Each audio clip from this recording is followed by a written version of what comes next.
All right, so everybody can hear me? Very well. My name is Boris. I'm part of the Anarchist Black Cross Belarus, and I will be talking about tractors, rockets, and the internet, and I have very short time, so you will see very few things of those. One thing, we are in the Zal G, because I didn't want to be in Zal Z, as it's kind of like ideologically doesn't pass for people in the Eastern Europe.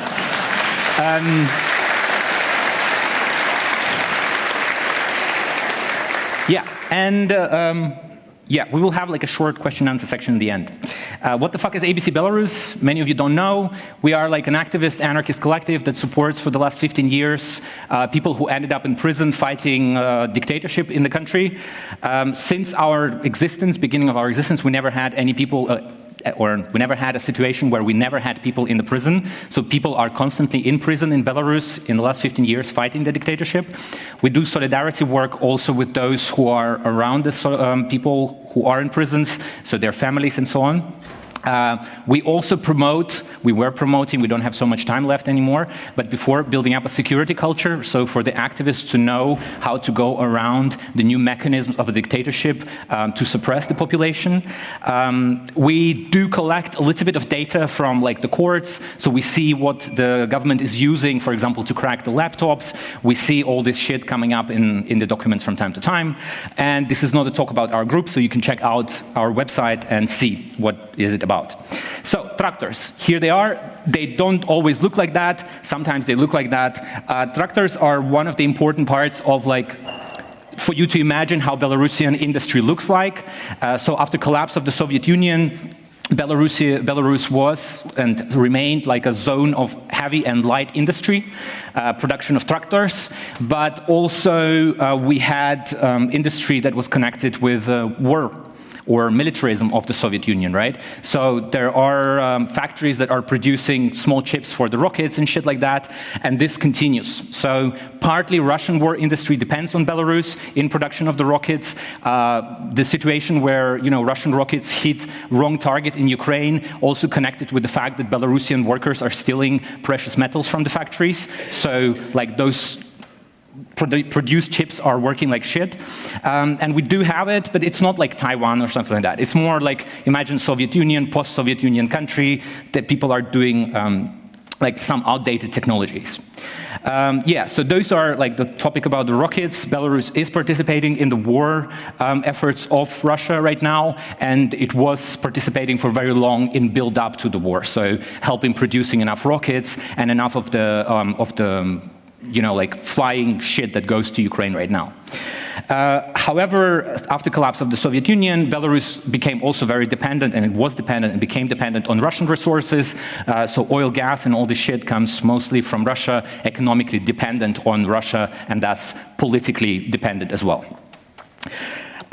Talking about Lukashenko, so Belarus is a dictatorship that ruled by this guy. Next year is 30 years anniversary. Lukashenko and technologies, he's a very special character. You can do like lectures in universities about his personality. I will do like a couple of quotes about how he perceives technologies and how he sees himself in the technological world. For example, we do not need an imported system for falsifying elections. We will create our own, one run by the state. And that's connected with this notion that for successful dictatorship, not always you need some outsourced things. You can produce a dictatorship in the country yourself. So a lot of things that are happening in Belarus are like home-based or homemade shit. As a child, I was growing among animals and plants, so he's very close to the nature, he thinks. It also shows his attitude to technologies.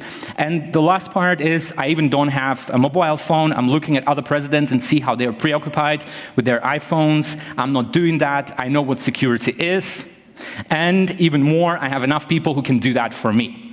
And that's an important factor. Lukashenko knows how to drive a tractor. He doesn't know how to operate iPhone, most probably. But he has this mentality that understands, okay, I need enough smart people around me who will help me to go through the modern world. And that's what he's doing a lot. So he has quite a huge, let's say, cabinet of people who are helping him out to figure out the modern world in the different directions, politically, technologically wise, economically.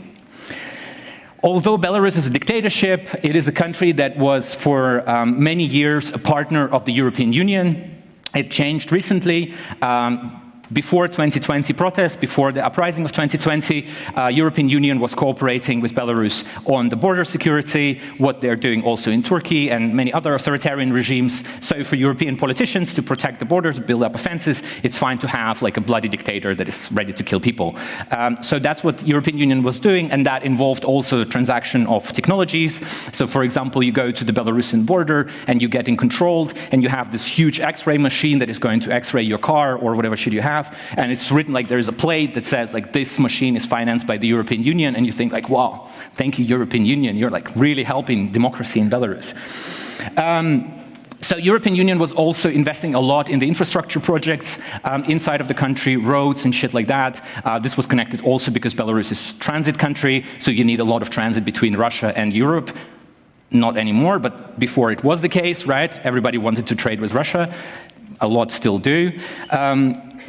Also, some countries inside of the European Union were supporting police efforts in Belarus. There was a huge scandal in Germany that German cops were bringing Belarusian riot cops to evictions of, or like protection of Gorleben transport, like the nuclear waste transport back in the days. So they wouldn't have like Belarusian cops hitting you, you know, but they would have them like just sitting next to you and watching how the German cops are working. And that's where, for example, Belarusian cops learned to film everything at the demonstrations or at some events. So they're also running with these cameras and filming, and then post factum might apply repressions to the people who were participating in the protests. And some of the cameras were donated generously by the German state to the Belarusian cops. And there are many more other money flows, like ecological, technological also, private, public, everything goes in Belarus. Dictatorship, yes, but I mean, money, you know, that cross the border easily. Very simple technologies to fight the population. Water cannons were brought from Canada, so we had this fancy Canadian water cannons. I will show you how Belarusian people hacked those during the protests, very easy. Camera usage for documentation, as I was mentioning, cops running around with cameras all the time. This is what they learned from the German cops. There were like new technologies that were like mobile car shields, so they bring it up to block the whole street. Russians have like bigger machines, Belarusians have smaller machines, but in general the idea is that you have this kind of like a truck that brings a huge shield and you block the whole street so protesters cannot go through it. And crowd control equipment from other countries, like we had tear gas from Czech and stun grenades from Czech and Israelis and so on. So like everybody were delivering and providing weapons to Belarus as if it's like, sure, you know, we know that you're doing some shit there, but have it for you. But there are some other funny, you know, like hacking from Belarusian state. So for example, here, like during the protests, people were putting flags, like white, red, white flags, which were the protest flags. Fuck, I have to put the sound in. 1 second. But it's not really important what people were laughing about him. Yeah, this is one of the hack that this is, I think, somebody connected with the Belarusian state who was trying to remove the flag. Then we have like this systems of notification in the city that were used to play like a patriotic music during the protests, which Belarusian state was doing, trying to like, you know, demoralize the protesters. Looks fucking bizarre and crazy. And that was the hacking part of the Canadian water cannon. Belarusian people are very creative. You can see you love hacking. We all love hacking.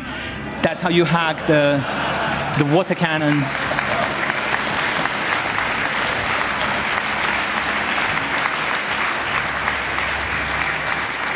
Later on, they stopped using them because this is what happened to them when you hack them.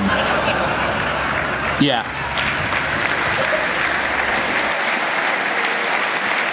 But they were very open for hacking, like nothing is closed, you can just open and take it away. Internet in Belarus, right? So this is a separate topic. We are the country of the post-Soviet, so we didn't have internet for very long. I think like the general consumers market for the internet opened like beginning of 2000s, maybe middle of 2000s. I got my internet connection first 2004, 2005. So internet is kind of like a thing that was developing very slowly, but then it exploded. One of the things was, for example, internet online infrastructure was used for the protests in 2005, wrong date, of the elections.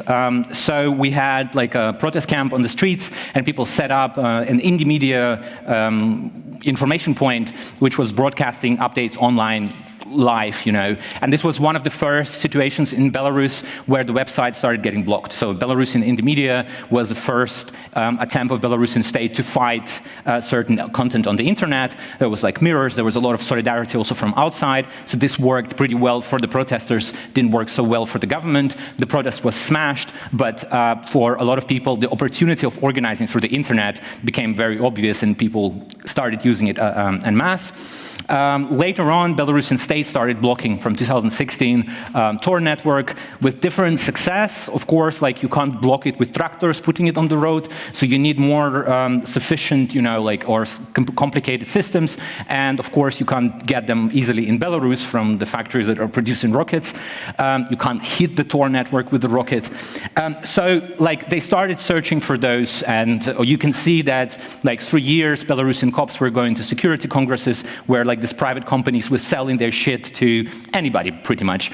And they were searching for solutions. There were, for 2014, I think there was a hacking team, Italian hacking team leak, where we figured out that Belarusian state was trying to buy something from Italians and stuff like that, right? So at the end of the day, they got some stuff in 2016 and slowly started applying more and more censorship on the internet. Anarchist websites, oppositional websites started getting blocked.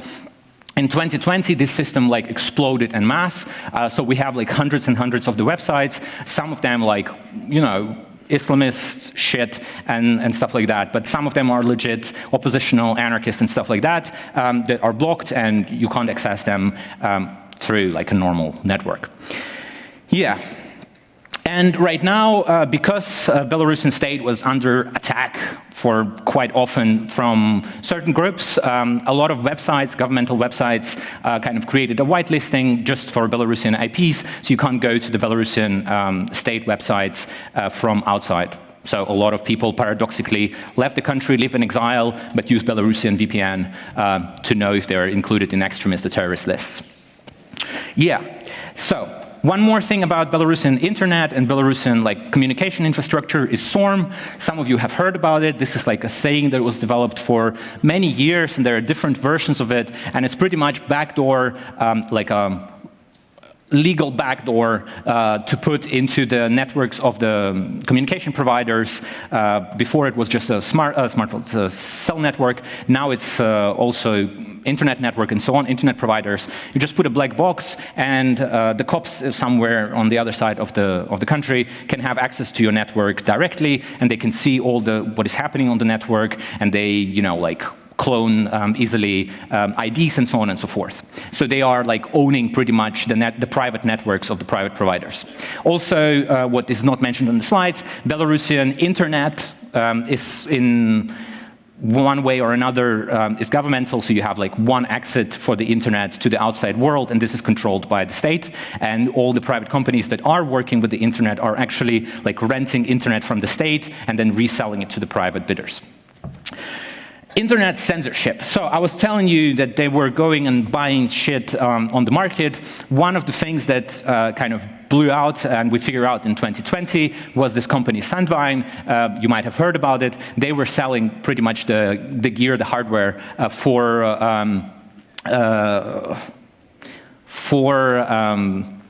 censoring traffic in the first days after elections. But the network was set up already for longer, so it was not like Sandvine is rushing into Minsk on the day of elections, but rather this was sold for some years before, and the Belarusian state was successfully using it. And on the day of elections, we lost internet connection for most of the country. There was also coming a lot of assistance days following that from Russian and Chinese government, who would try to help to navigate Belarusian government through the fact that they basically shut down not only a protest infrastructure, but their own infrastructure, because a lot of their own shit was dependent on the internet, and that was one of the reasons why internet was returned to Belarus 3 days later, as a lot of repressive infrastructure was not working for the state. Yeah, so those were very supportive of Belarusian regime, and they're still doing that. But there were some also private companies that were helping Belarus to deal with the protests. Microsoft, I mean, there is a lot of pirated Microsoft installs, but Skype server infrastructure was used for prosecuting protesters. This was very handy, so you would have a court where there will be like just a computer standing, like it's not really technological countries so much, right? So in the court there will be a laptop and there would be like a guy in the mask who would be a witness in the case of the protesters, and it takes around like 2 minutes to prosecute the person, for them to get like 15, 25 days in prison. The person leaves, and then there is a new case, and quite often there were like the same cops basically testifying for the people on multiple occasions, and this provided a lot of anonymity from one side for the infrastructure of repressions, because the cops didn't have to be at the place and they couldn't be identified. But on the other side, it provided also this kind of like a mobility of repressions. You don't need to bring another cop who would stand there and he doesn't know what to read and to say and so on and so forth. So this was there, and this was like, Skype was not in any way, you know, and Microsoft was not in any way reacting how the Belarusian state is using their services in the country at that point.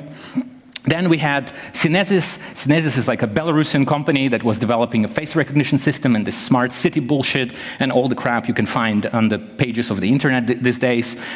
So one of the products they had was Keypod, and this was basically like a live face recognition system that they installed in Minsk, and this Keypod was used for identifying also protesters during the protests, and also identifying high political targets in the city at some point. So, for example, one of the comrades of ours, an anarchist, was arrested through like a common operation of Keypod that was telling the police that he's there, so they would follow him to the place where he was living, underground, and so on and so forth. So face recognition system worked pretty well in certain situations, right? They were also using like their own face recognition system for post-process, so they get images of high resolution from big crowds, like 100,000 people, and from there they would pick up some faces of the protesters, and this would be like ending up in the court cases of the people. So you would have like a printout from Keypod system that was saying, okay, we identify this person like this and that. The CEO of the company is like a son of the KGB agent, so they had like a lot of connections with the state. And what else is here? Like the company itself was trying to present itself, oh, we are like an IT company that is doing just you know, like a nice thing for everybody and make people happy in Belarus, but reality was different. And we figured that also post factum. I think a month later, there was a bigger article published on what they are doing and how they are basically like helping up the Belarusian state to suppress the uprising. And here we also have a great corporation called Intel that doesn't, you know, for whom money also doesn't smell. It's very funny because Intel was very proud of cooperating with Synesis till 2022, even though Synesis was on under sanctions in the European Union by that time, but US was not sanctioning. So when the full-scale war in Ukraine broke out, Synesis ended up on US sanction list. So Intel was like, okay, this is not good imagery for us. So they deleted the Keypod page from their website, where they were very proud of it. But if you search Keypod Intel, you still find a Chinese page, like a page in Chinese on the Intel website that still does like all this bullshit advertisement. We are helping human rights and developing technologies and progress and blah, blah, blah. So Intel is still partly proud of cooperating with the repressive organization in Belarus, but only for the Chinese market, most probably. Social networks. So there is like a certain, you know, a hype around that Telegram was used a lot to coordinate protests and so on and so forth.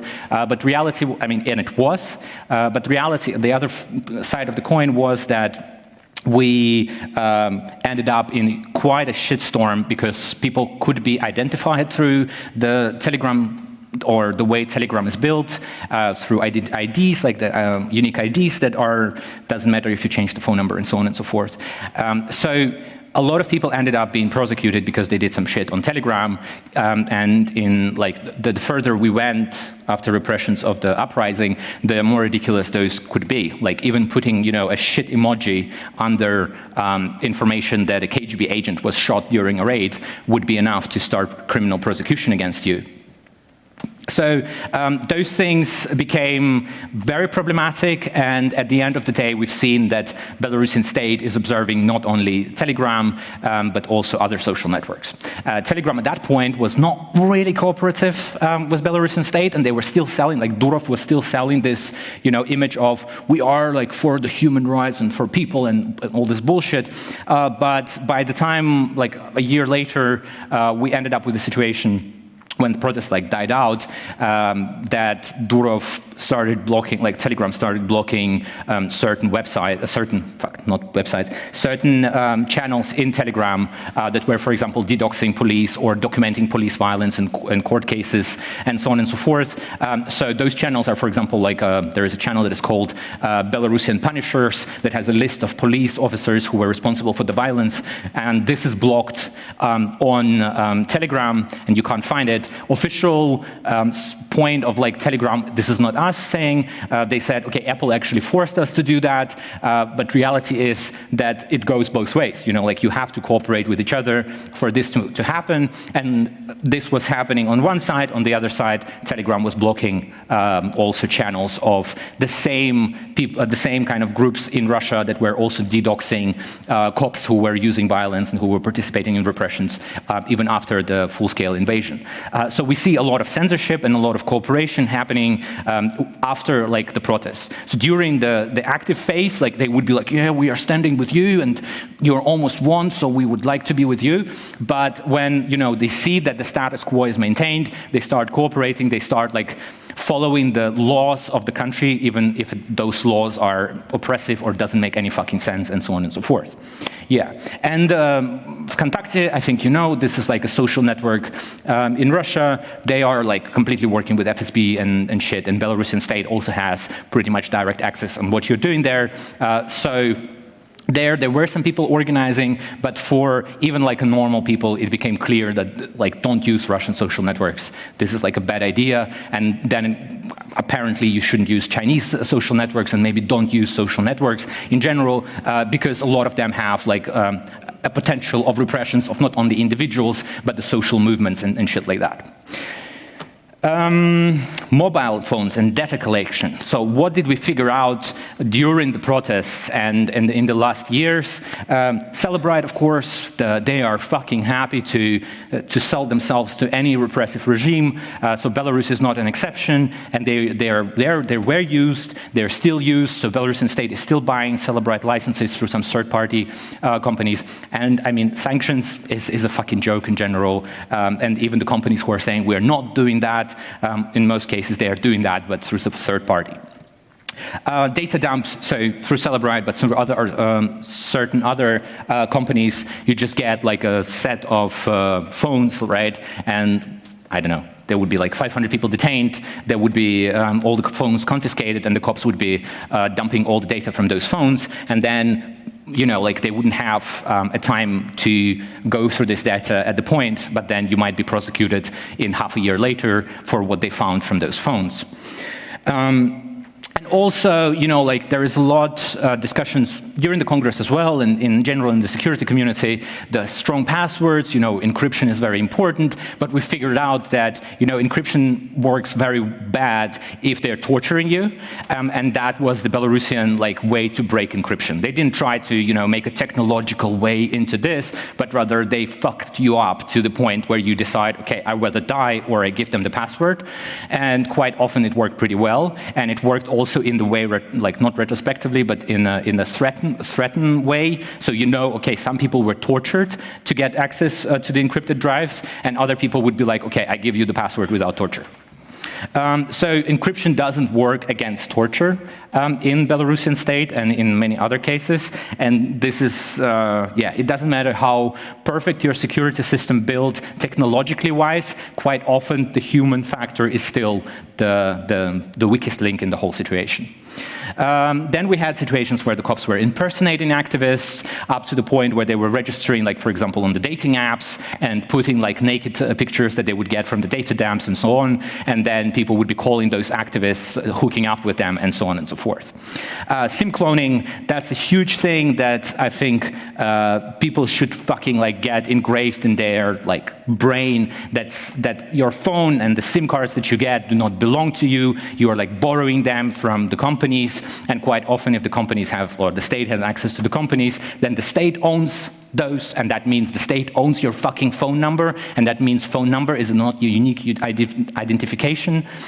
So we had a lot of situations where Telegram accounts were hijacked by the state just by, cloning the SIM card and getting all the access. And normal person wouldn't put a password on your Telegram, account. Yeah, so be aware of that, and please, stop using that for your technological things you're doing or software that you're developing. This is not a secure way in any way. This also goes to signal people. Traffic analysis, yes, I was mentioning, the fucking swarm is there, so they're trying to identify what people are doing, and this might be also a reason for a house raid or something like that, if your traffic looks suspicious. Resistance. So resistance, unfortunately, is very low technologically speaking. So there's not so much of laser rifles and shit like that. But rather, and that's unfortunately the story of resistance against authoritarian regimes, that normally, even when the state has very sophisticated heat guns and shit like that, people end up on the streets with the stones and sticks, and that was the case also in Belarus. However, people started learning technologies very fast, so there were a lot of people who learned how to use Toxi, Tor, VPN. You see how the whole usage of those services spiked during the protests, and this is not your 20, 30-year-old friends, but rather older people, 50, 60, who were forced into doing that because they are interested in joining the protests. So to be part of the protest, you actually have to learn how to do those. We also figured out that mesh networks, although it's such a great idea, and maybe one day on the other planet it will work out, but for your average protester, an average participant in an anti-authoritarian uprising, this is not the case. You can't fucking get them working, and people are not really capable of using them. Destruction of surveillance property, so there were people who would just go around and smash the fucking cameras. That was the way to resist the facial recognition system. Hacking of infrastructure, so there were a lot of different attempts, and the biggest one, I think, was hacking into the ID database, which brought a lot of other stuff. So there are databases of all these Belarusian citizens, their criminal records and shit like that available to certain groups right now, and this gives also opportunity to look into police activity and what the cops are doing, what they own, where they work, and so on and so forth. The doxing of the police officers and regime functionaries like the judges and other bureaucrats. Basically, as I was mentioning, on Telegram, you have this whole list, thousands and tens of thousands of people. There is also a map, so you can have a look if you're living next to a fucker in your house who is a kernel of repression apparatus or something like that. So this is also helping a lot, but it also built up a lot of pressure on the police, because police apparently think if you know the address of the police officer, most probably you will go and smash his fucking house and kill everybody and so on, which didn't happen, but it did provide a certain pressure on the repression apparatus. We also ended up with the solution for what do you do when the cops torture you for your password for encrypted hard drive? You break your hard drive, and sometimes maybe you wouldn't be able to break your hard drive, so you do this thing that they do in the movies, in US, you break the screen. Really bizarre, right? But it works. The point here, and I'm not talking about the laptop, the point here is you have a smartphone and there you have something going on. So if you smash it, the average riot cop guy doesn't know what to do with it. So he can't torture you to open it, right? It doesn't work. And that was a solution for a lot of activists. So basically, if you are in the danger of being arrested, you just break the phone and you have this buffer time when the cops arrest you, put you in jail, and blah, blah, blah. And this expert comes who knows how to, open the phone that has a broken screen. And that's kind of a place where most of the torture happens, so you're capable of avoiding. And the cops also figured out that pretty fast, so they started trying to get you arrested before you break that. And I have a story like of a friend who, who was laying on the ground and he was putting his hand in the pocket and like smashing the screen, and he did it. And the cops were like, "How did you do that? We were four sitting on you and you couldn't fucking move." So this kind of things I think saved at least a health of certain people. And also there was a lot of online education where there were like workshops for the people how to figure out their smartphone security, their Telegram security, and shit like that. This is one of the examples of online education that is not connected to the security of the smartphones. It is more about production of new technologies, right? In Belarus, not connected with tractors, and those are like just to immobilize the police vans. So this was a lot of this kind of online education as well. The interesting fact, again, that a lot of people were afraid to do that online education because eventually on many social networks you can get banned for that. Like if you put, how do you say, a video how to make Molotov cocktail, this is considered illegal activity, and you can, like, your account can be banned and shit like that. And I think people in not in the First World War, figure that out a lot. Like people who are in Palestine and in many other places figure that the repressions are working from the private companies against them when they're fighting against the regimes. Conclusions. So this is a small sticker that says if you can't break the dictatorship, you can still burn it down.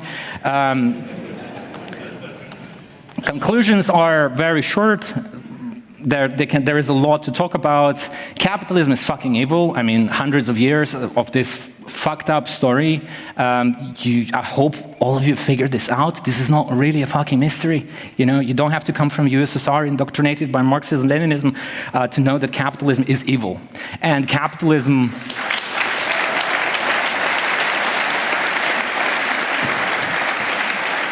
And capitalism destroys lives not only here, like in Germany, in US or whatever, and your political life, but it destroys lives everywhere. In Belarus, Myanmar, Hong Kong, Syria, like the fucking corporations and the fucking private business is ready to sell anything, even their fucking mothers and brothers and sisters to the dictators just to make money.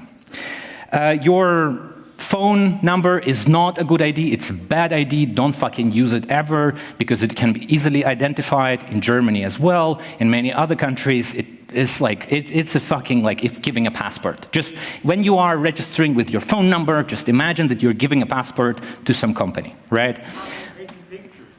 Yeah. Password is a good thing, still. Many years after, you can also forget it. You get a concussion, you forget it. You get tortured, you forget it. Password is good, right? Surveillance is good for the state, bad for society. So all those corporations that are selling right now, also in Western world, the business of surveillance, they are destroying the social glue of the society. And this is like a different topic, but in general, like, surveillance is destructive for us as a humankind. Western private companies are crucial for the dictatorship. We are not living in the world where, like, the dictators have horses and they're riding them into the crowd and, like, hooray, but rather a lot of technologies that are used by the state, by the Belarusian state, but also by Syrian state, by Russian state, are not the technologies that were developed within those small states by the local companies, but rather a lot of technologies that were brought in and developed in these countries where we are sitting, and they were developed under certain freedom. But at the same time, they are now used to engrave the dictatorship, and those dictatorships are spreading. Like Russia wants to fucking conquer half of the Europe. So you have to be aware of that, and you have to, like, we have to fight that back. This is not, whether it should be done or not. It is more like how much energy and how fucking your ass should be on fire to fight those. Smart also doesn't mean smart. And by that, I mean that a lot of engineers believe that they can open a fucking Wikipedia page so they know everything about the world. But it is not the case. A lot of engineers fail miserably in understanding how the world is working, how the society is working. So if we develop technological solutions to certain problems, we do have to work with sociologists, political scientists, with activists to understand how those technologies will influence the world, you know?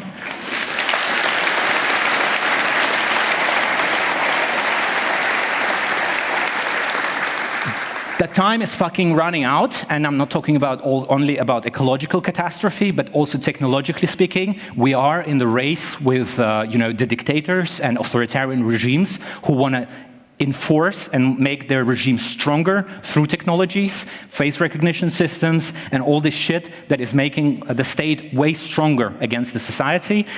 So yeah, get your shit done and get your shit going already now, today, you know? And digital resistance is part of a broader uprising, so do not see yourself, you know, as a hackers community that exists in an isolated world and you're in a bubble and shit like that, but rather if we want to stop like technological dictatorships or whatever shit you can imagine, we actually have to work together.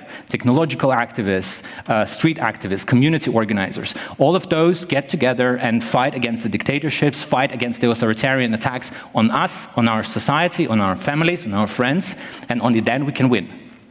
Thank you.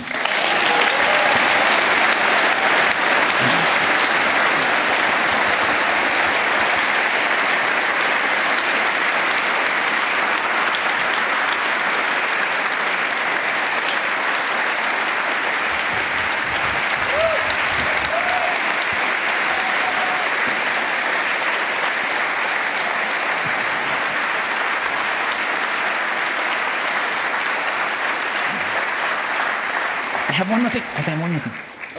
And don't forget to donate to our group. We are not like getting money for ourselves, we're collecting money for the political prisoners, so don't forget to do that. This is an important part of just supporting the struggle. Yeah. So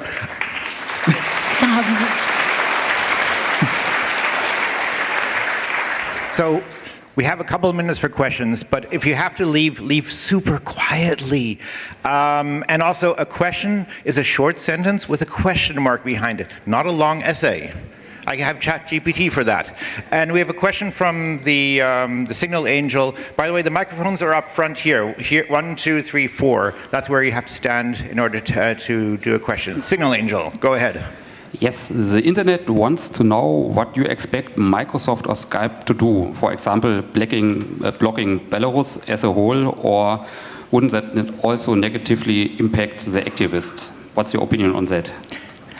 I mean, I don't think that blocking Skype, or Skype stopping providing services in Belarus would negatively affect activist scene. Nobody in activist scene was using Skype, right? On the other side, you do have mechanisms of blacklisting court IPs at least, you know, this is, Belarusian state is not, you know, super sophisticated going to connect to the fucking VPN and shit like that, but rather you block those and the court is already not doing that. The thing with the Microsoft and Skype is that it's a story of the past, because right now they switched to Viber, so this is gone. They did their part, and nobody will most probably remember that. And I mean, honestly, fuck Microsoft. So, yeah. So we're running out of time. Question on number 3. Okay, I have a question. How much would a better and more secure VPN technology and better anonymizing systems help in these kinds of situations? And what has the Belarusian state done against using VPS into foreign countries? I mean, in the first days of the protests, in the first days of the uprising, the whole internet infrastructure was gone. There were certain ways to go around the blocking that were connected with Telegram proxies. I have no fucking clue how they managed to do it successfully, but they did. And in general, the internet was just not working. So it doesn't matter if you have VPN or Tor, the internet doesn't work. And later on, when they unlocked the internet, they were very slow in reacting to the fast protest community. So in those cases, VPNs, very important somehow, but for us at that point, the local organizing and providing infrastructure for the local organizers was way more important. So also like building decentralized networks inside of the country sometimes is way more crucial to the protests than getting out to the services that are outside of the country. And that's what was happening as well. But in general, like it's still an important part of fighting back, like having a reliable VPN or any other anonymizing and like censorship circumventing technologies. So how to develop those more successfully, I have no fucking clue, honestly. Because those, like the fight against those are going on very fast, and I can't answer this. I'm very sorry. So we might be able to squeeze in another 2 questions. Very briefly on number 1. How bad is the suppression of the APC Belarus activists, and can you safely reside inside Belarus without getting arrested immediately, or do you have to flee into exile?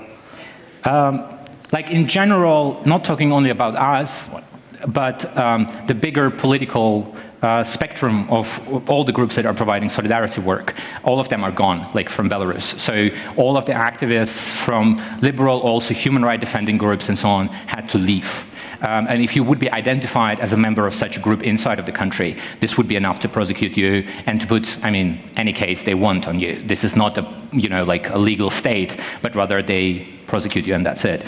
And with the case of anarchist activists in general, there are laws that would allow them to make a group extremist organization that doesn't need a court decision, and through that you can get like 5, 6, 7 years in prison easily without any other actions, and this is happening to certain solidarity groups already. Yeah. So we also have tomorrow in like a self-organized sessions a bigger presentation. Another comrade will be doing that about repressions in Belarus, about the political situation, less like focused on technologies, more focused on social political situation. So if you want to know a little bit more about that, you can come there and ask your questions and shit like that. I would suggest that for anybody in the room, but we will take one last question very briefly from the Signal Angel, and then we'll have to call it quits, unfortunately. There's another question regarding the use of encryption. It is if steganography is used with encryption or instead of encryption in Belarus by activists. I mean, we do not have so many people who were like technologically savvy and were participating in the protests. That's why nobody was hiding messages like that, but we did have like a collective, for example, that developed a Telegram app that would have like a double, I don't know how it's in English, like a double something, double, like basically you have 2 accounts in the Telegram, and one of those accounts like is a very nice, fluffy, you don't do anything, and that's what the cops see, and then you need to put a password to get another one. So we got like this kind of hiding your activity on the internet. But this was, I think, like the biggest people can imagine using on their smartphones. In general, like we have to understand that technological savvy is dropping, right? When people are using smartphones, they know less about technologies than they did like 10 years ago. So people are capable of doing less and less and less. Yeah. So that's all the questions we can take. Please help me thank him for this wonderful talk. Something we never would have seen. And thanks for doing it.